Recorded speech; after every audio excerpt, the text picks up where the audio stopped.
Okay, good morning, everybody.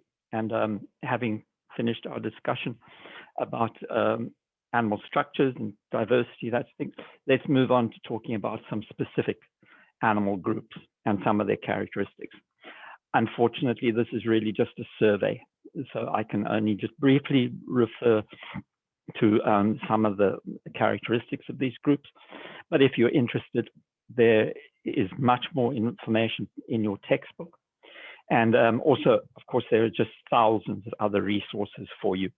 If there's any particular group that strikes your interest, follow it up, read about it, read about it. Even if that what you're reading is not going to be examined, it belongs to you once you've acquired that knowledge. So we're going to start off today talking about the invertebrates, absolutely my favorite group of animals, I have to say. A huge and very, very, very diverse group. More than 95% of the animal kingdom are in fact invertebrate. That is that they have what we refer to as a backbone, and I need to explain that term. We just use this word willy-nilly without sort of thinking about what it actually means. In actual fact, that word in their bone is a little bit of a misnomer, because there are many organisms which have a backbone where the backbone doesn't actually consist of bone. It consists of cartilage. And a good example, will, of course, would be the sharks. But in this term refers to a protective covering around the spinal cord. And the backbone actually is first of all protective, but second of all, it also has big implications for the locomotion of organisms which possess a backbone. So having said, okay, none of our invertebrates, that's what their name means. They have no covering around the spine. That is not enough to really put them into a single group, because this is a very, very, very diverse grouping. The invertebrates are extremely variable, from what we would consider relatively simple to extremely complex organisms. So this refers back to what we talked about before with animals' diversity and how their embryology and their structure are reflected in the way in which we group them together. So these are all of the animals. We do believe that the animals all possess a common ancestor, and that common ancestor was something like a choanoflagellate. Okay. So when we look at the broad groupings of all of the animals, the first group which strikes us are the porifera, or the sponges. And we'll have a little bit more to say about them now. So they are a group, we call them a sister group or a basal group. They are not really animals because they do not possess tissues. They are very organized. They have very particular characteristics. There are different genera and species which reproduce and produce the same genera and species over and over. So they are genetically organized, they're genetically distinct, but they lack tissues, they lack things like a nervous system, that sort of thing. Although when we look at them carefully, we'll see that they have some precursors. They kind of sit outside. We'll have more to say about them in a minute. All of the other animals possess true tissues, and we call them the eumetazoa. All of the animals are the metazoa. The eumetazoa possess tissues. That is, they have cells of a similar structure, which are organized together and usually bounded by a membrane of some sort. The simplest group that we are going to discuss are the Cnidaria. There are a couple of other groups, but we are going to talk about the Cnidaria. Those are the jellies, sea anemones, that sort of thing. and they are diploblastic, 2 tissue layers. All of the other animal groups have 3 tissue layers. They are triploblastic. And go back to what we talked about about the embryology and everything, and remember that all of the rest of the groups we divide into 2. We divide them into the deuterostomes and into the protostomes, but the protostomes are divided into these 2 groups, the Lophotrochozoa and the Ecdysozoa. The deuterostomes, that is our grouping. That is where we belong. So what we realize when we look at this, all of this, the phylogenetic structuring of the animal kingdom, we realize, first of all of these, what we would have called the protostomes here, the Ecdysozoa, Lophotrochozoa, and all the rest, those are all invertebrate. But when we come to the deuterostomes, we have a very interesting situation, because there are some which are invertebrate and there are some which are vertebrate. We are in this group. We are in the deuterostomes. Obviously, we are vertebrate. But we have cousins, in particular things like some, the echinoderms, that's the one group you've heard about. You'll hear about other groups in a while. We have cousins who are very distinctly invertebrate. And there are some which is a little bit difficult to tell whether they are vertebrate or invertebrate. Okay, so most of our invertebrate groups are in here, but there are a few invertebrate groups here in the deuterostomes. Please remember also, that these here are all bilaterally symmetrical, except for these, the echinoderms, which have radial symmetry, but they acquired it secondarily. Their larvae are bilateral. So these here, the cnidaria, are truly radial. All the rest here have bilateral symmetry, and that they arose from a bilateral ancestor. Okay, so let's have a look at the sponges. Particularly in marine systems, extremely important, very, very, very ecologically significant. They are responsible for all sorts of things like building reefs, filtering water, all sorts of things. And in many marine systems, they're extremely abundant. But there are also freshwater sponges. The freshwater sponges are a little bit more obscure, and they tend to be relatively simple sponges. But nonetheless, there are some freshwater sponges. You go to a stream, often you can actually find freshwater sponges encrusting the rocks. And so the phylum that they belong to is called the Porifera.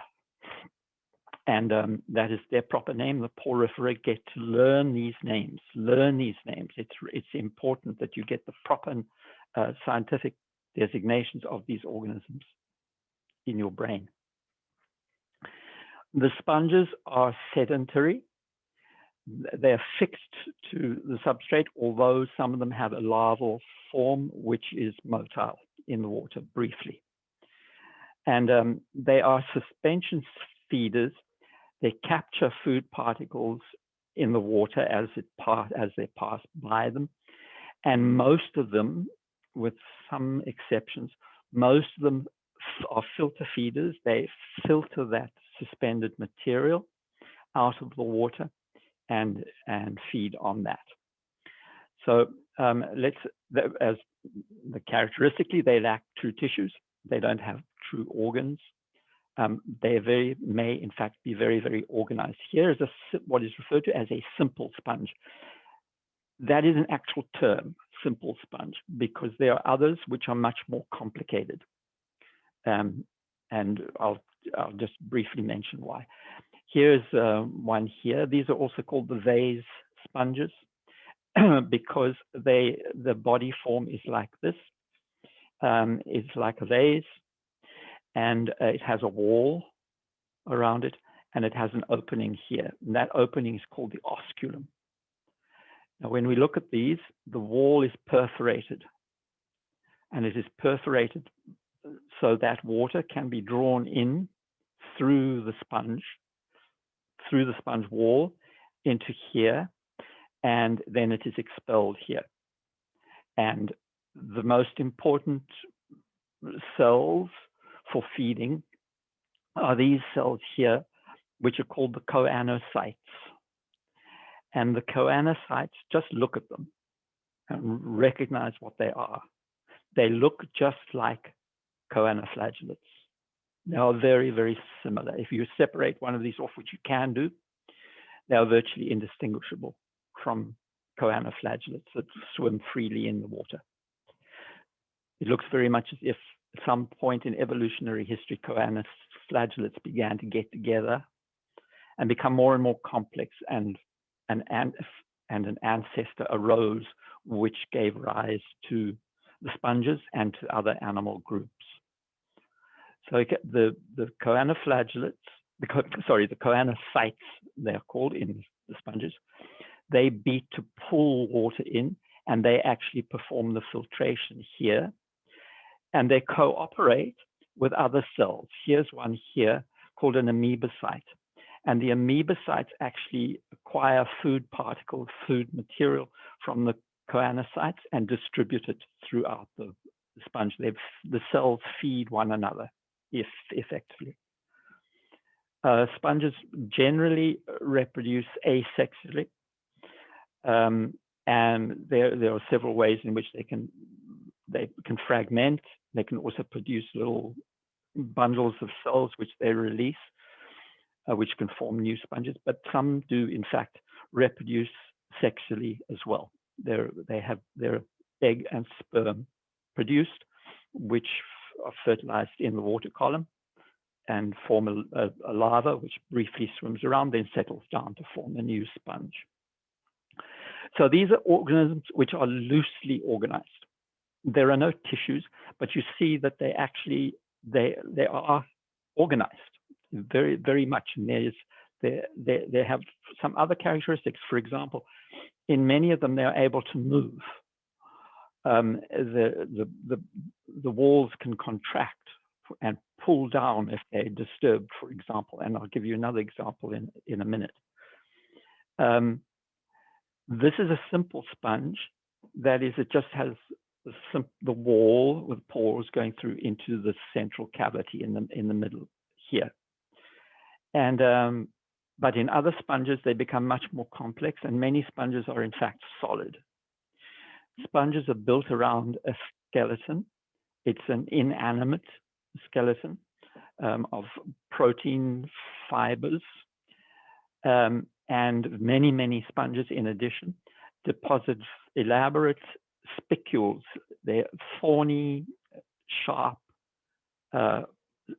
objects made of silica, made of silicon oxide, glass, which is embedded, and that is not only provides them the strength inside the wall, but they're also protective against predation.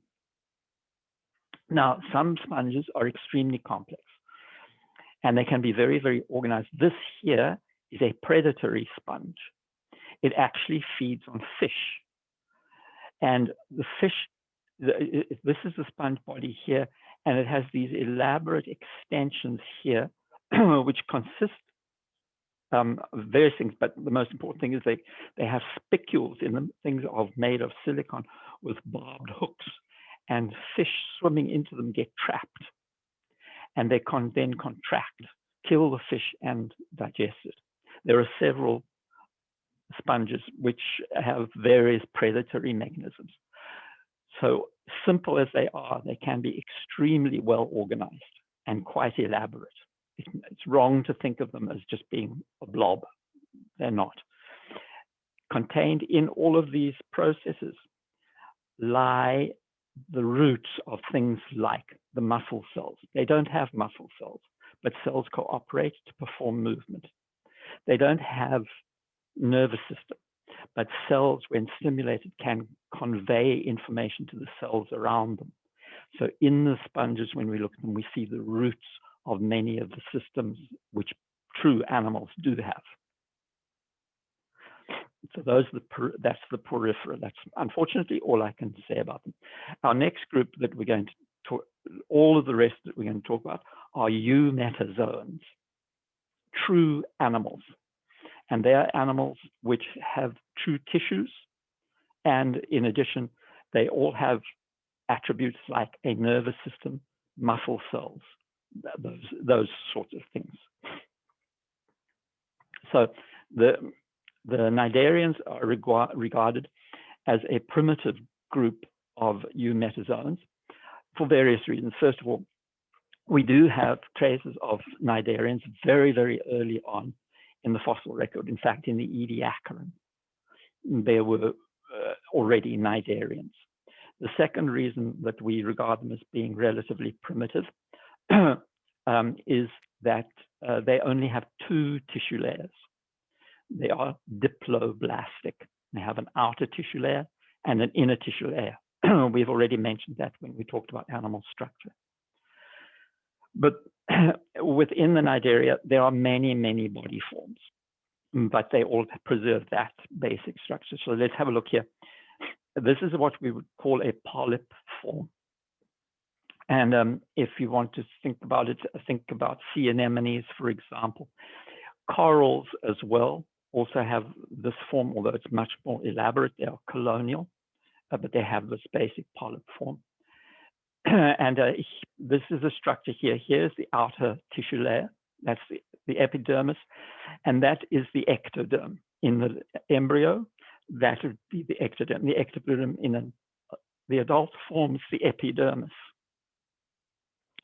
Here on the inside, there is the endodermis in the embryo, but in the adult, it is called the gastrodermis, and that is because it lines a gut cavity.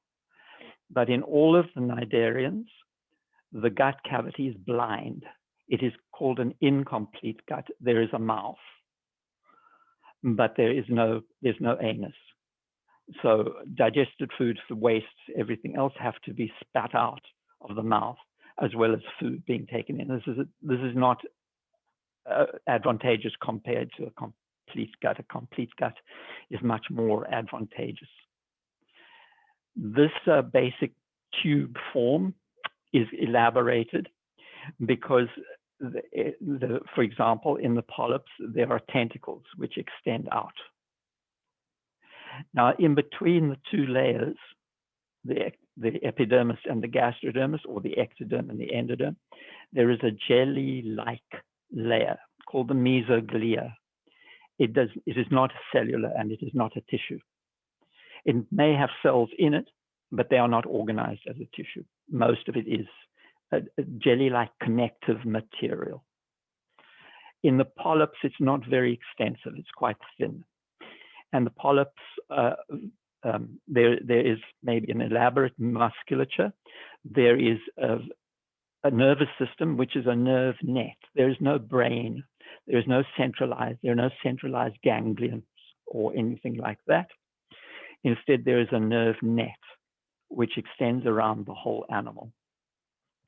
These polyp forms can move in various ways. One of the ways in which they move is they can, it's a solitary polyp like this, like a sea anemone. Sea anemones can move in various ways. They can move by bending the top over like that and looping over, hopping like that. They can also move by, they have cilia and musculature on the base here, which can slide them along as well. So there are, although the polyp forms are usually mostly fixed, the solitary ones especially can move. So that's a polyp form. Now turn that polyp upside down and have a look.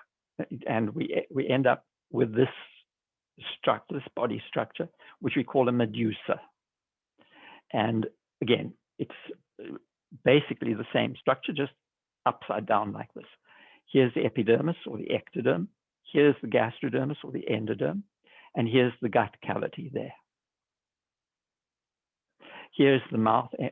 It's actually mouth anus, really, because it spits waste out as well as taking food in. And they have tentacles as well. Now, here's the other characteristic of the cnidaria. And that is that the cnidaria have specialized cells called cnidocytes, and they contain a stinging apparatus called a nematocyst. And here it is here. And the nematocyst is very elaborate. It consists of the cell membrane has been invaginated, and it forms some sort of a stinging apparatus. This is a typical one here. Usually there is a trigger on the outside where if that trigger is disturbed, it fires out an apparatus like this. And this is a typical one. That can have many, many different forms. This is under pressure, and it's these threads or whatever are fired at great velocity, and they can actually embed themselves in tissue. And behind here, there is some sort of toxin which can be injected. Now, if any of you have ever had the unfortunate experience of being stung by a jellyfish, or treading on a Portuguese man-of-war on the beach, or swimming into a Portuguese man-of-war, you will be able to tell us how exquisitely painful this can actually be. The toxins here are can be, depends on the organism, that they can be extremely virulent. And they perform two functions. First of all, they're protective. It stops predators from trying to eat cnidarians because they get stung. But second of all, they are used in predation because the nematocyst actually embeds into the tissue of things that it touches. There are elaborate hooks, for example, which tie things to it. And the cnidarian can actually trap fish, for example, and contained in the toxin, there are often enzymes which will begin to break down the cells. That's one of the reasons why these stings are so painful, and why after you've been stung by a jellyfish or by something like a Portuguese man-of-war, very often the skin begins to turn necrotic. It begins to die off because it starts to get digested. So there are many, many different cnidarians. This group here, called the hydrozoa, they are, for the most part of their lifespan, they are sessile, they are fixed, and they may be colonial as well. I'll have more to say about them in a minute, because their life cycle is one that we use as a typical life cycle for the cnidarians. These are the scyphozoa, or the jellies. You'll hear me say jellyfish, but that's just because I'm old-fashioned and it's fixed in my brain. The proper term is jelly, because they're not fish. Okay, so these are the scyphozoa. These are the typical jellies, the round circular jellies, maybe get very large, that you see in marine systems. These are called the cubozoa. Cubozoa have they are in a symmetry of 4. They have 4 sets of tentacles hanging from the corners of the jelly. Cubozoa are interesting because they have extremely virulent toxins. And there are some where a sting from a single animal can be fatal to a human being, particularly the Australian cubozoa. These are the anthozoa. The anthozoa are things like the sea anemones and then the corals and things like that, and they are polyp form. So, and I'll return to this in a while. This is a typical life cycle for a cnidarian. Now, we use the hydrozoans as an example. Hydrozoans actually occur in marine and in freshwater systems. And typically, they have this alternation of generations. That is, they vary between a sessile form, and then a planktonic form. So here is the most in the hydrozoa. This is the most of the life cycle is spent as this colonial hydroid form. Here it is here. And you can see here are the tentacles there. There would be a mouth there. And these are colonial. All of the gut cavities all connect with one another. So these are called feeding polyps because that's what they do. They're the ones which feed, and they feed the rest of what they all contribute to one another. But have a look here, and you can see just there are some other kinds of polyps, other kinds of animals in the colony, and those are reproductive polyps. So here, let's go here, and you'll see here are the feeding polyps here, and here is a reproductive polyp. And what the reproductive polyp does is it reproduces asexually to produce a sexual form. And that sexual form is a medusa. It's a planktonic medusa. It looks just like a jellyfish. In the hydroids, though, it's very small, a couple of millimeters across at the most. Very common. You can pull them out of seawater very easily. This reproductive polyp continuously produces these medusas. And they have gonads, and they release egg and they release sperm. It varies between them. Sometimes they're hermaphroditic, other times they are separate, male and female.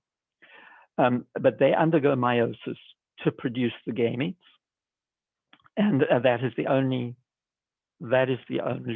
time that they are haploid, is in their gametes. That is typical for the animals. Those egg and sperm fertilize one another and form a zygote. And zygote very often is itself motile briefly, but ends up soon settling down on substrate and producing a new polyp. So remember, in the hydroids, the polyp is the predominant form, okay? And briefly produces a little medusa, which is planktonic, which reproduces sexually. Okay, now let's just go, I just want to see here. Okay, let's just go back here because I want to point something out. So these predominantly sessile, they're predominantly fixed, brief medusa. These here, the Scyphozoa, also have this alternation. They also have a polyp form, which is sessile. But the polyp form that is sessile and reproduces asexually to produce the new medusae, that is a very small, obscure little animal. Okay, so the predominant part of the life cycle is not the polyp. In the Scyphozoa, the predominant part of the life cycle, and they may be very long-lived, is the sexual jelly form, the medusa form. So here the medusa form predominates. Here the polyp form predominates. Cubozoa also have a brief polyp form, but the Anthozoa here do not have a medusa form at all. In the Anthozoa, they only have the polyp form. They only have the polyp. They have, and they reproduce sexually as well as asexually. So there are modifications of this basic life cycle as we look at the different cnidarian groups. Okay, so unfortunately, that's all I can tell you about the cnidaria for the moment. We can't talk about all the wonderful things like coral reefs and all the rest of it. I'm very sorry. Yeah, but if that interests you, there's a wealth of information out there that you can refer to. So now let's move on to the cnidaria are very distinctly radially symmetrical. They have a nerve net which is equal all the way around the animal. They have no brain, they have no front, they have no back. They can move in any direction. That may sound advantageous, but in fact, the bilateral animals have a huge advantage. because they tend to move in one direction. And they can put all their sensory apparatus and everything at the head, at the front. They can anticipate what the rest of the body is going to encounter. They can put up there at the head all sorts of things to watch their environment, but not only that. They can pick up through sensory apparatus, they can pick up location of food. They can pick up location of other organisms, of mates, and move the whole animal in that direction. Bilateralism is very, very advantageous compared to radial symmetry that we saw in the Cnidaria. So these are all fundamentally bilateral. And we're going to talk first about this group here. They are actually in this group here, the Lophotrochozoa. Remember, the first group I'm going to talk about here are all protostomes. The protostome clade there, but the protostome clade is divided into the Lophotrochozoa and the Ecdysozoa. We'll talk about the Lophotrochozoa first. Let me just tell you, the Lophotrochozoa, what unites them is very obscure molecular stuff, which we're not going to talk about. There's not much morphology that unites these.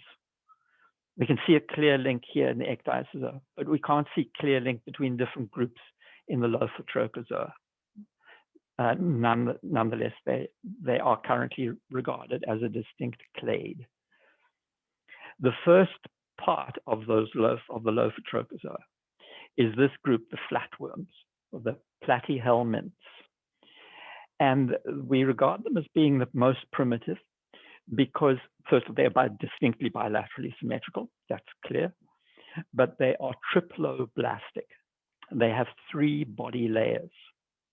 And those body layers are the ectoderm.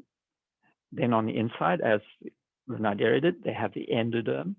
In between them, there is a third body layer, a third tissue layer in the embryo, which is the mesoderm. And the mesoderm goes on to form all sorts of musculature, nervous system, reproductive system. Sorry, it doesn't form the nervous system. Reproductive system, all sorts of things.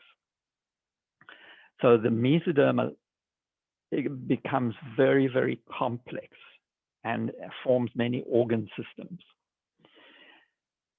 The thing about the flatworms, though, is that they have no coelom. They have no coelom. They have no body cavity apart from the gut cavity. And not only that, the gut cavity itself is still incomplete. It is a blind gut. It has only a mouth, an opening that functions as a mouth and an anus. So they feed and spit out their waste through the same opening because they have a blind gut. Platyhelminths are very common. They occur very, very widely. Lots of freshwater ones, many, many, many marine ones. They even occur in damp habitats like soil, forest floors, that's sort of inhabits. And also there are many parasitic platyhelminths as well. So they're flatworm for a good reason.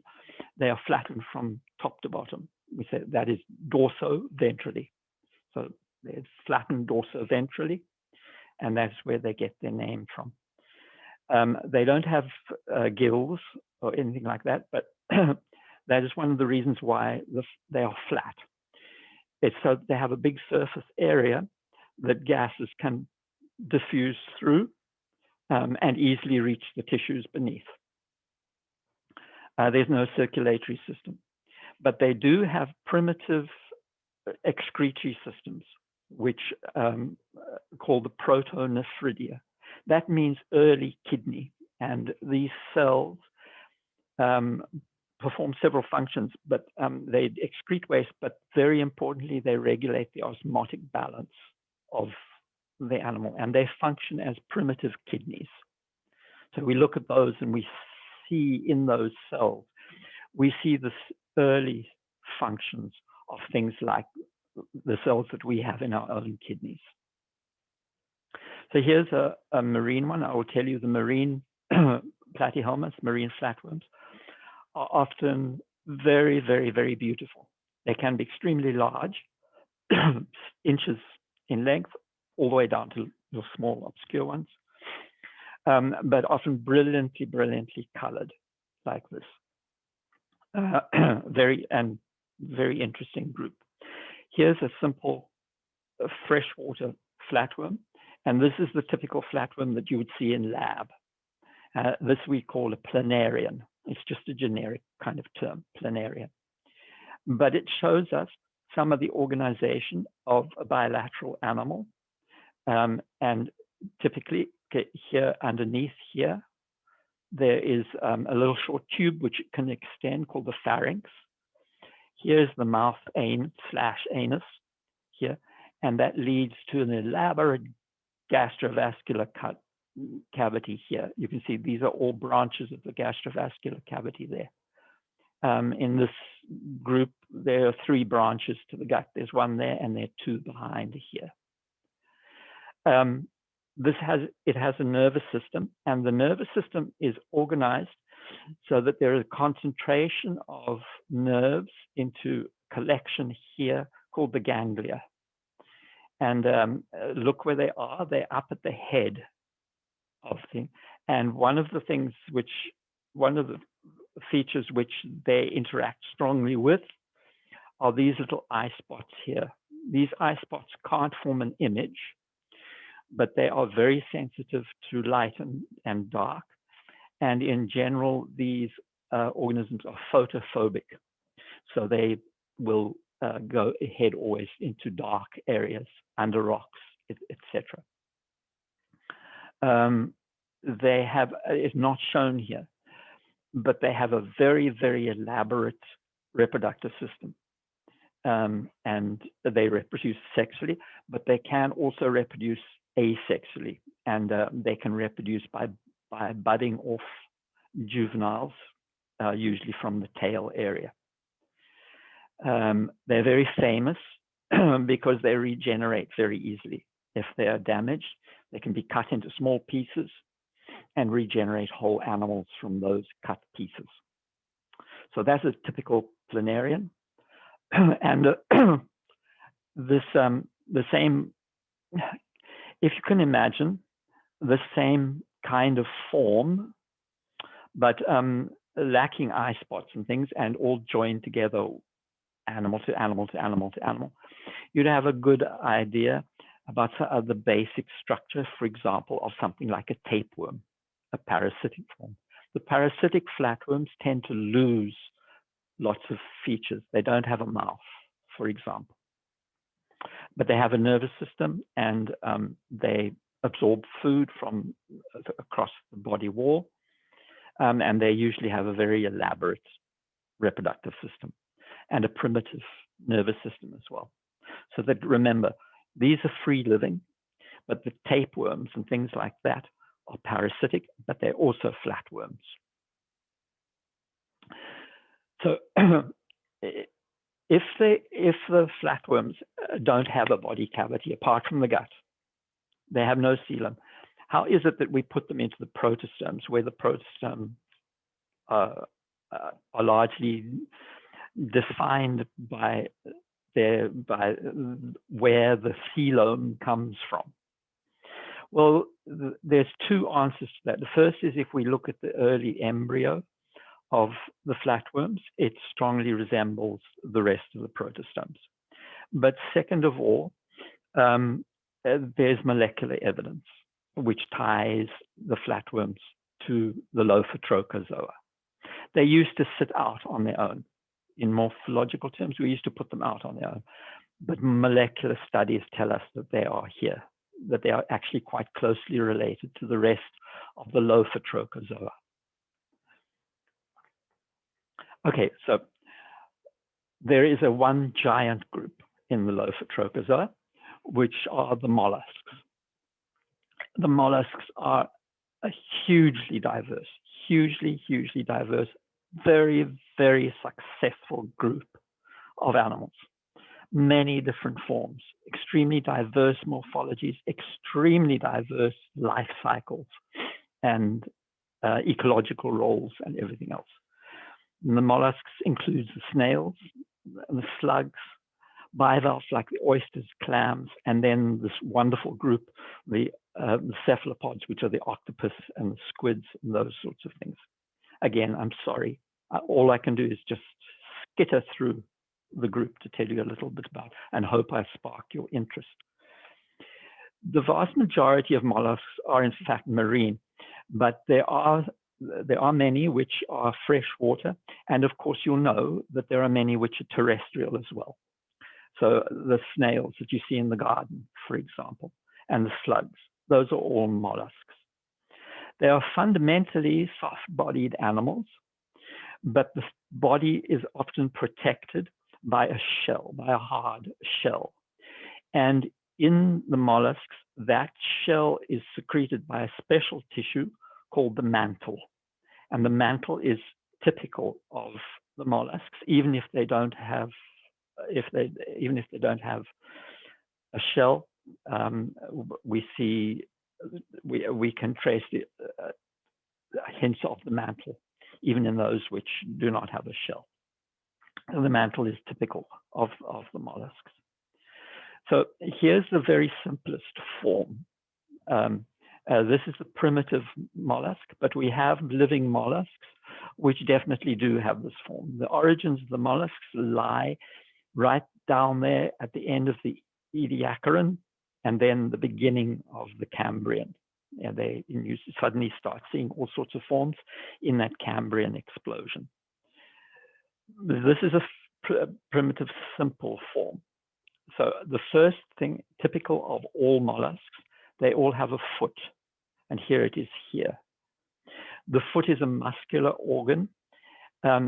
Depending on the mollusk, it can have various forms and various functions. But here in our primitive form, let's think of something like a limpet, which is a single shell with a big foot underneath. Here, the foot is being used for locomotion, and it has cilia and muscular activity as well underneath, which can push the organism along around the substrate. Above that muscular foot, there is a section of all of the organs and everything, all organized into one kind of unit called the visceral mass or the visceral hump. Now, these are coelomate animals, but the coelom is very, very much reduced. Here it is here. It's around, it's this, largely around the heart, the pericardium that encloses the coelom. That's all that's left in the mollusks. The coelom is not extensive in the mollusks at all. Then there's the gut, but the gut now is complete. There's a mouth and an anus, which is very advantageous. They very, very frequently have gills. Some of them do not, but most commonly mollusks have a gill to breathe through, and they have a simple circulatory system. The heart simply pumps blood through the gill where it's oxygenated and carbon dioxide is expelled out. And then they have an open circulatory system where the blood simply percolates around the tissues and is then gathered up again in the coelom and pumped back around the gill and then out again. It's an open circulatory system. At the mouth, most mollusks have what is called a radula. It's a muscular, almost like a tongue, that is covered with rasping hooks. And that is what is used to feed. And this radula may be highly modified. I'll mention in a minute one way in which it can be highly modified. So, but they mostly basically have a radula here at the mouth, which is used to rasp material off. For instance, think of them feeding on plants. They'll rasp material off and swallow it. There is a nervous system much more elaborate than was present in the flatworms. In the simplest mollusks, it consists of a set of ganglia forming a primitive brain here at the head. Very often they have eyes, and the eyes are interesting because they have a structure which is very similar to our eye. It has in fact evolved completely separately, but the mollusk eye functions in much the same way as our eye does, and its structure looks pretty similar as well. In the more primitive mollusks, it's not so elaborate. They may just have tentacles with small eyes on them or something like that. But we'll see in a minute how elaborate they can actually get. So this is the primitive mollusk form. Here's a typical, really primitive mollusk. We have in the fossil record, very, very far back, we have organisms like this. This is a chiton. It's a marine mollusk, and it's segmented. You can see it's got these shell plates here, and here underneath, here is the foot. Otherwise, the chiton looks much like this, has a mouth with a radula, visceral hump, gills, all the rest of it. Okay, so there are 4 classes of mollusk. The first of the most primitive that we'll talk about, those are the polyplacophora. That means many-shelled. The next group are called the gastropods, gastropoda. That's familiar to you. The gastropods are the snails and the slugs. And the gastropods, if they have a shell, it is usually a spiral shell, not always, but it is most commonly a spiral shell. The next group are the bivalves. The bivalvia are those which have 2 shells. And those clams, scallops, all of those oysters make my mouth water just to think about it. The next group are the most elaborate and really such a fascinating group. They are called the cephalopoda. And the cephalopods are the squids, octopus, cuttlefish, and chambered nautiluses, all those things. And it's actually quite difficult when we look at the cephalopods. I'll of course show you in a minute, but it's quite difficult to relate the cephalopod structure to this simple mollusk structure. It's much easier when we look at the simple structure here. We can modify it to produce the gastropod if we take this shell here and push it up like this and start spiraling it. We end up with a gastropod. Take the shell away entirely, we have a slug, right? Take the shell, split it in half like that, split it there with a hinge, and we have a bivalve, like that. So it's easy in those cases to link this primitive structure to how it became elaborated, right? Now, in the cephalopods, it's much more complicated, and I'll return to this in a second. Okay, here are the gastropods. First of all, there are many which have exactly this form. The visceral hump is extensive, and it is coiled up into a shell which can be easily held above the body. And the shell also provides a retreat.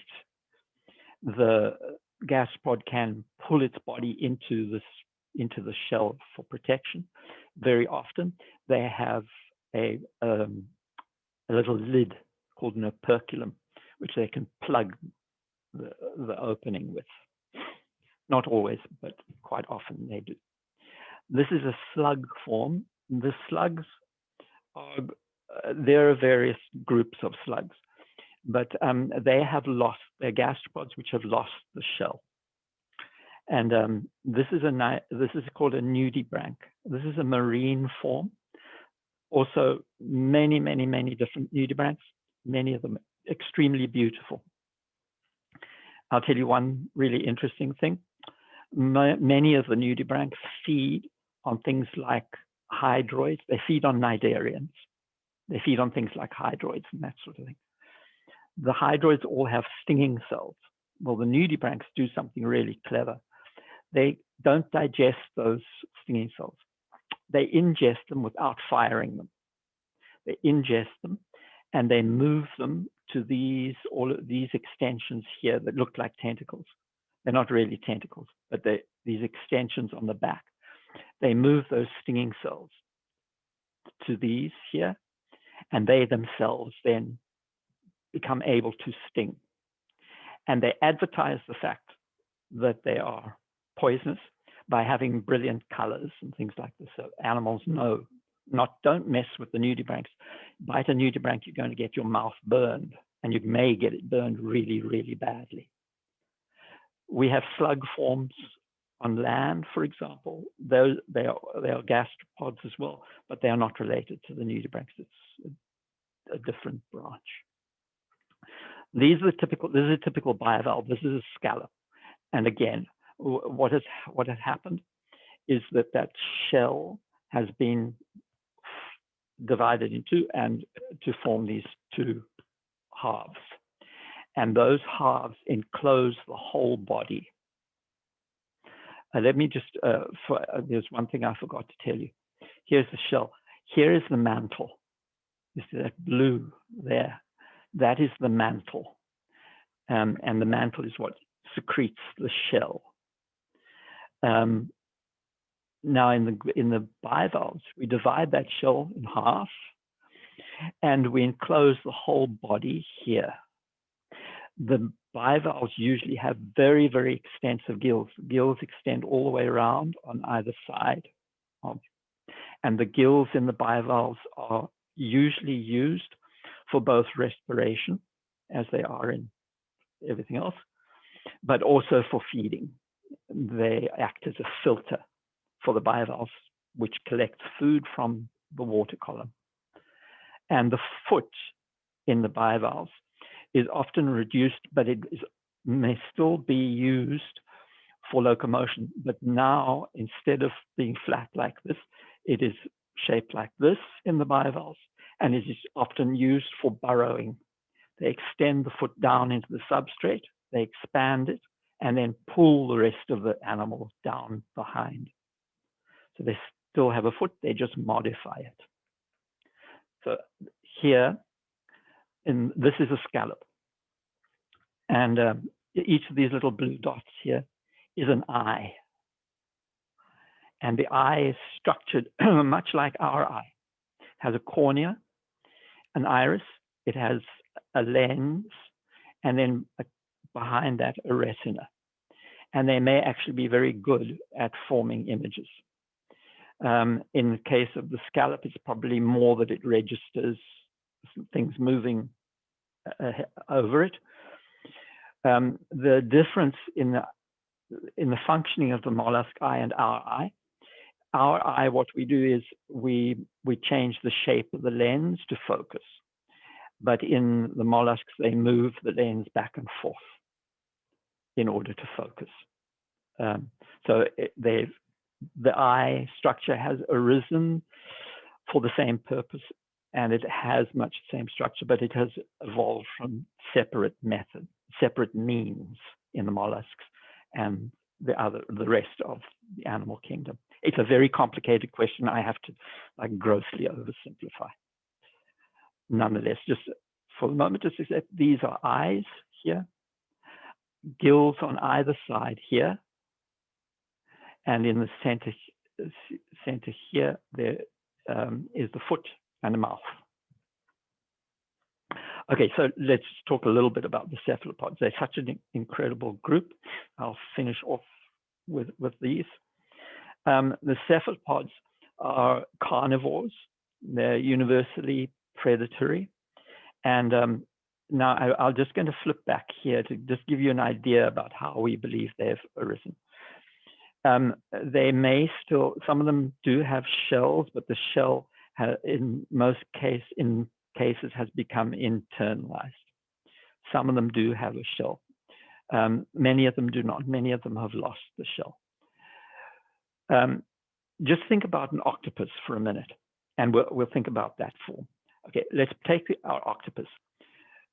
we take the octopus and we're going to make the head, you have this round thing with the eyes at the side like that, right? And then down below you have tentacles of the octopus. That the body of the octopus is this. It's the visceral hump of the mollusk. Then the foot of the octopus is divided into the tentacles. And in the octopus, there are 8. That's how octopus gets its name. There are 8 tentacles. That is not always the case for the cephalopods. They may have more. But the tentacles are actually the foot elaborated. And they also have the foot is elaborated so that the mouth is moved into the center. So you have all the tentacles around, and the mouth is in the center. And if you look at the mouth of the octopus and of the cephalopods, they do have the remains of a radula, but they have developed some of these, the hooks and everything of the radula form a beak in the cephalopods. It's almost like a parrot's beak, like that. And believe me, if you've ever been bitten by one, it's extremely painful. In addition, many of the cephalopods also have toxins. They produce a poison, which they are able to, when they bite you, able to inject it. That's obviously for predation. That's the first thing. For protection, though, as well. And there is at least one very famous octopus, which is the blue-ringed octopus, which has been responsible for several deaths of human beings. It's a very small octopus, easily caught, and people see it in a tide pool, whatever, pick it up, and it bites them. And it has a very, very virulent neurotoxin, which can kill you. So these are some of the cephalopods. The cephalopods, even now, they're quite a diverse group, but in former times, they were very, very much more diverse. Many of the cephalopod forms have become extinct. We see them all the way from the Cambrian, all the way through to the present day. But some of the very dominant, very important cephalopod groups became extinct at the same time as the dinosaurs. Most of the marine forms were rendered extinct. We nowadays see the remnants of the cephalopod line. They used to be a much more important, much more numerous, much more diverse group. These are some of the ones that we see today. The first of the squids, visceral hump. Here's the foot elaborated into tentacles. And typical for the cephalopods, they have 2 large eyes on either side and a big brain for the size, for the organism, for the size of the organism. Those ganglia and everything that we see in the simple mollusk have become very elaborate. And they actually have quite a large brain. They are capable, they are very definitely capable of learning. And here's an octopus, same thing. Visceral hump here. Here are the eyes on the other side, big brain for an invertebrate. And here's the foot here. And this is a chambered nautilus, the last of a very diverse, very important line of cephalopods who were dominant for many, many, many, many millennia.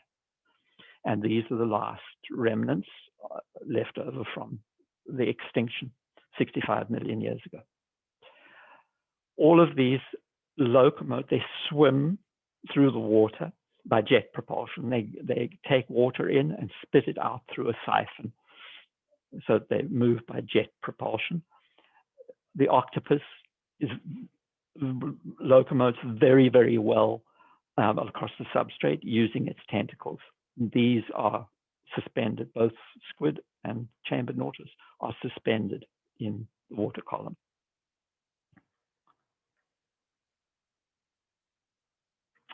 Okay, so I think I'm going to stop there for today.